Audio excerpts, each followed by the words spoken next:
তখন তো ভাসুর শ্বশুর দেখলে আর লজ্জা শরম থাকে না, সেই আওয়াজটা এইখানে বের করো, একটু গলাটা ছেড়ে বলবে, কেমন সবাই বলো রাধা রানী কি জয়। তার মানে ঝগড়া হয়। বৃন্দাবনেশ্বরী কি জয়। যমুনা মাইয়া কি নন্দ গাঁও কি উষা গাঁও কি বর্ষা নাম কি ভক্তবৃন্দ কি হরিবাসর ধাম কি সাধুগুরু বৈষ্ণব কি আপন আপন গুরু চরণ কি নায়ক বাবু কি আজকের আনন্দ কি মহাপ্রসাদ কি নিতাই গৌর প্রেমানন্দ। পৌঁছে গেলাম বৃন্দাবন। বৃন্দাবনে গিয়ে আজকে আমরা অনেক ভক্তরা শুনেছি ভগবানের 24 জন বন্ধু, আর 24 জন বন্ধুর মধ্যে বাবা 12 জন প্রধান, 12 জন উপপ্রধান। আমরা এখানে যত যত ভক্ত আছি, আমরা বেশিরভাগ ভক্তরা একটা লীলাই শুনতে অভ্যস্ত, যেটা হচ্ছে বাবা কৃষ্ণ সখা সুদামা। কিন্তু সুদামা তো একা বন্ধু নয়, আরো তো বন্ধু আছে, আরো তো বন্ধু আছে। তাহলে আর যে বন্ধুগুলো, তাদের নিয়ে তো আমরা লীলা শুনি না। তো চলেন আজকের আমরা ভগবানের ওই 24 জন বন্ধুর মধ্যে আরো একজন বন্ধুর চরিত্র শ্রবণ করব, যে বন্ধুটার নাম হলো মধুমঙ্গল। আজ আস্বাদন হবে কৃষ্ণ সখা মধুমঙ্গল। যেমন সুদামার চরিত্র জানি, কিন্তু অনেক ভক্ত বাবা মধুমঙ্গলের চরিত্র, তার ভগবানের প্রতি কেমন প্রেম, ভগবানের প্রতি কেমন ভালোবাসা, এগুলো তো জানি না।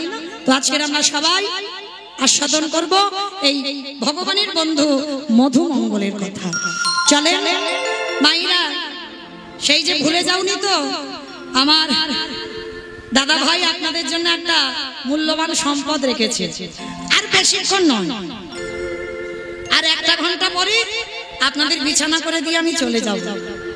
আর 1 ঘন্টা একটু ধৈর্য ধরে বসবেন, আর কীর্তনের শেষে আমি 2টো প্রশ্নের উত্তর জানবো, তারপরে ছুটি। উত্তর না দিলে কিন্তু আমি ছুটি দেবো না, আমিও যাব না, তোমাদেরও যেতে দেবো না।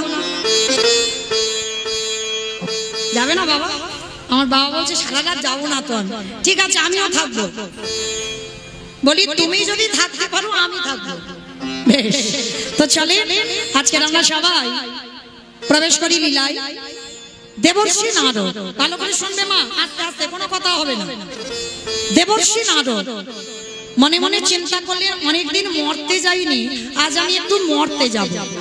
আচ্ছা মা, মর্ত কোনটা? উপরেরটা, উপরে উপরটা নাকি মর্ত? মানে খিচুড়ি স্কুলেও যাই, মর্ত কোনটা? নিচে নিচে পাতাল। তাহলে যেটাই আছে, যেটা আপনারা বসে আছেন, যেটা আমি দাঁড়িয়ে আছি, এটা হচ্ছে মর্তধাম। তা দেবর্ষি নারদের ইচ্ছা একটু মর্তে যাবে। তা মর্তধামে এসেছে একজন মা, শীতেতে সিঁদুর আছে, হাতে শাঁখা আছে, আলতা পেড়ে শাড়ি পরে আছে। নারদকে দেখতে পেয়েছে। আরে ও নারদ, এদিকে এসো, এদিকে এসো। আমায় ডাকছিলেন? হ্যাঁ, আমি তোমায় ডেকেছি, এদিকে এসো। আচ্ছা নারদ, তুমি তো সব সময় ভগবানের কাছে থাকো, ভগবানের কীর্তন শোনাও, বিনাতে হরি নাম শোনাও। নারদ, যারা যারা ভগবানকে ডাকে বা ভালোবাসে, সেবা পূজা করে, তাদের অন্তিম সময়ে গতি কি হয়? মর্তধামের মার কথা শুনে নারদ মাথায় হাত দিয়ে বলছে, ও মা, আমি হরিনাম করি, কিন্তু জীবনে আমার এই রকম প্রশ্ন মাথায় আসেনি যে ভগবানকে ডাকলে আমার গতি কি হবে। তো ঠিক আছে মা, তুমি যখন জানতে চেয়েছো আমি বলবো, তুমি একটু বসো, আমার বাবার কাছ থেকে জেনে আসো। নারদের বাবাকে ব্রহ্মলোকে গেছে, মর্তধামের মাকে বসিয়ে রেখে। আর মর্তধামের মা বলছে, নারদ তুমি যেন ভুলে যেও না, আমি কিন্তু বসে রইলাম, তুমি কিন্তু আমাকে জানিয়ে যাবে। বলে ঠিক আছে। নারদ মুনি ছুটে গেছে ব্রহ্মলোকে। পিতা, পিতা, এদিকে এসো। নারদ, কি ব্যাপার, আমার ব্রহ্মলোকে আগমন? পিতা, যারা যারা ভগবানকে ডাকে বা ভালোবাসে বা সেবা পূজা করে, তাদের শেষ জীবনের গতিটা কি হয়? শেষ জীবনের গতিটা কি হবে? তা চতুর্মুখী ব্রহ্মা বললেন, নারদ, এ প্রশ্নের উত্তর তো আমার জানা নাই। সে কি? আমি জানি না, আমার বাবা জানে না, তাহলে কে জানে? বলে একজন জানলে জানতে পারে যে গাঁজা ভাং খায়। ও মায়েরা, কে গাঁজা খায় গো? আর তোমাদের গোড়ের হাটে কেউ খায় না? বাবা গাঁজা খাই দেখেছো? আর গোড়ের হাটে এত ভক্ত আছে, একজনের নাম মনে পড়লো না। এটা বাবার নামে বদনাম রটেছে, বাবা গাঁজা খায় না। বাবা পরম বৈষ্ণব, আর বাবা পরম বৈষ্ণব হয়ে কোনোদিন গাঁজা খায়? আপনাদের বুদ্ধি বা জ্ঞান কি বলে বাবা গাঁজা খায় বসে বসে? কখনো খায় না। তো আজকে নারদার ব্রহ্মা বাপ্পাটা দুজনে যাচ্ছে শিব ঠাকুরের কাছে। আমার শিবের বাড়ি কোথায়? কৈলাস। বাহ, দেখেছো বাবা, আমি কি গাইবো, আমার থেকে বেশি মুখস্থ। খুব ভালো লাগলো মা, মাঝে মাঝে উত্তর দেবে কেমন। ছোটবেলায় আমার মাও কীর্তনিয়া ছিল, তো কীর্তনে আমার রেখে ঠাকুমার কাছে চলে যেত। আর সারা রাত যখন কাঁদতাম না, তখনকার দিনে আমার মা এইদিকে প্রচুর কীর্তন করতো। হ্যাঁ, প্রতিমা ঘোষ অনেক কীর্তন গেয়েছে, তখন আমি খুব ছোট, মার সঙ্গে আসতাম। তো যখন আমার ঠাকুমার কাছে রেখে আসতো, ঠাকুমা বলতো নাতনি গল্প বলবো, মাঝে মাঝে হু হা। ঠাকুমারা বলে না বয়স্ক লোকেরা, তাই এই হু হা দিলে তবে গল্প বলতে বা শুনতে ভালো লাগে। তা আমি সেই ডায়মন্ড হারবার থেকে এসেছি আপনাদের গোড়ের হাটে, তা একটু লীলা গাইবো। আর আমি যদি একা একা বলে যাই, এমনি তো রাত হচ্ছে, ঘরে যাবার টানও একটা আছে, ভালো লাগবে? তাহলে সব বসে বসে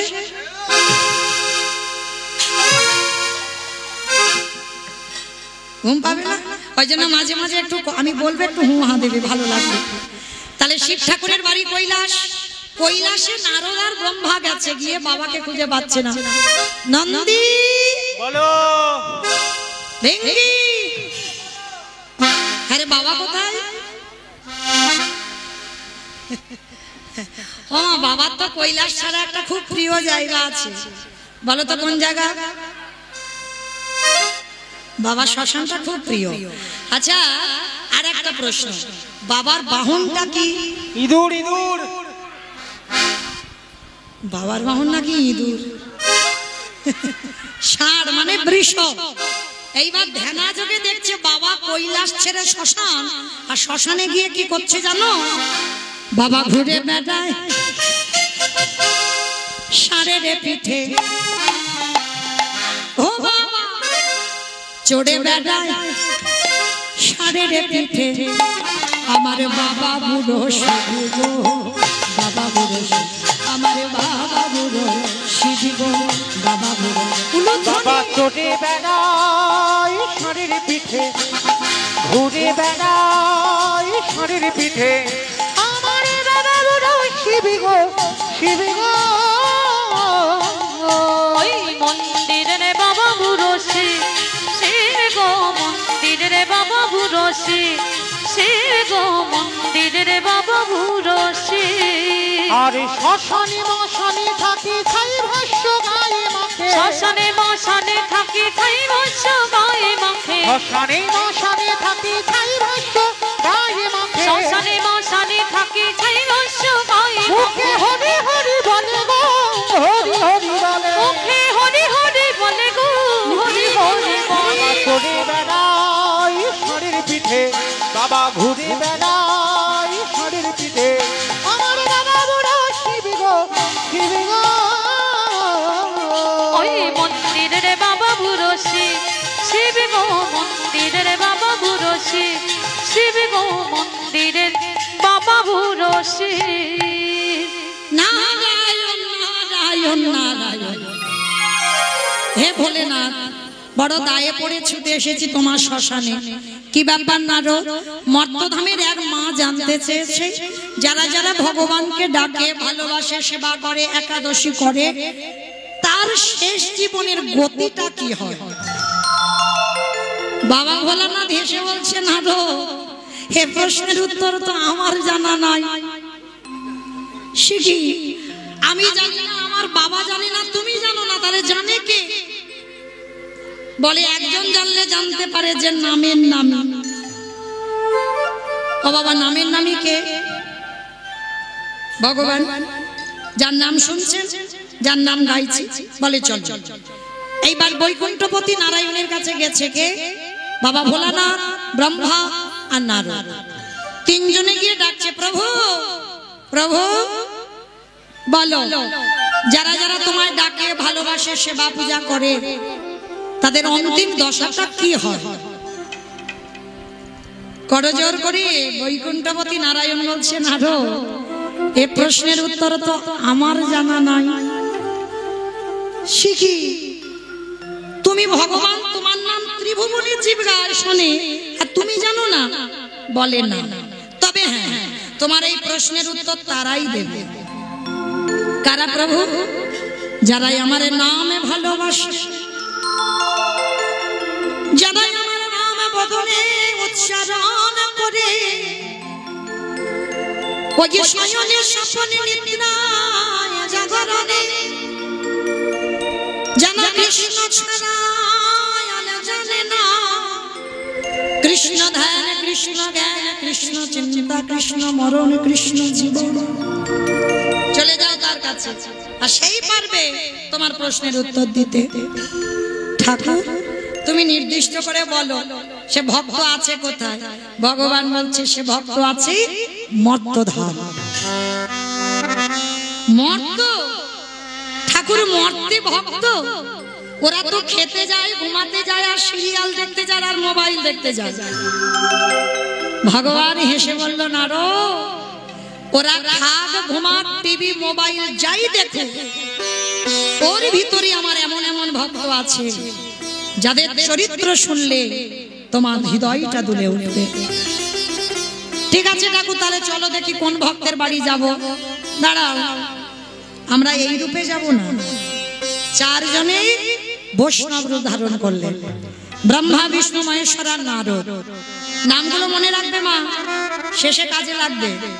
ব্রহ্মা, বিষ্ণু, মহেশ্বর আর নারদ চারজনে বৈষ্ণব সেজে আসছে কোথায়? মথুরা জেলার অন্তর্গতে অবন্তী নগর গ্রাম, সেথায় সন্দীপনীর বাড়ি করিব বিস্নান। মথুরা জেলার অন্তর্গতে অবন্তী নগর গ্রাম, সেথা সন্দীপনের বাড়ি করিব বিশ্রাম। ওগো যাব আমরা ভক্তি বলে যাব আমরা সেই ভক্তির ঘরে, ওগো বিশ্রামে লইবার তরে, বলে যাব আমরা সেই ভক্তের ঘরে। ভগবান আসছে ভক্তদের নিয়ে কোথায়? মথুরা জেলার অন্তর্গতে অবন্তীনগর গ্রাম। আর এই অবন্তীনগর গ্রামে ভগবানের গুরুদেব বাস করতেন, যার নাম হলো সন্দীপনী মুনি।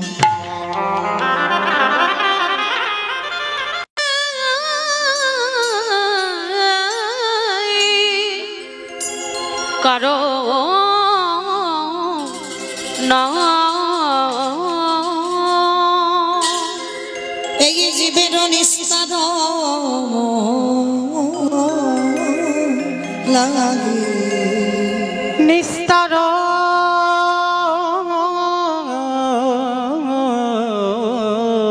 লাগে আমাদের নন্দ সুত হরি, আমাদের নন্দ সুত হরি, এই ভুবনে প্রকাশ হলো, এই ভুবনে প্রকাশ হলো আমাদের গুরু রূপ ধরি, আমাদের গুরু রূপ ধরি, আমাদের গুরু রূপ ধরি, আমাদের গুরু রূপ ধরি।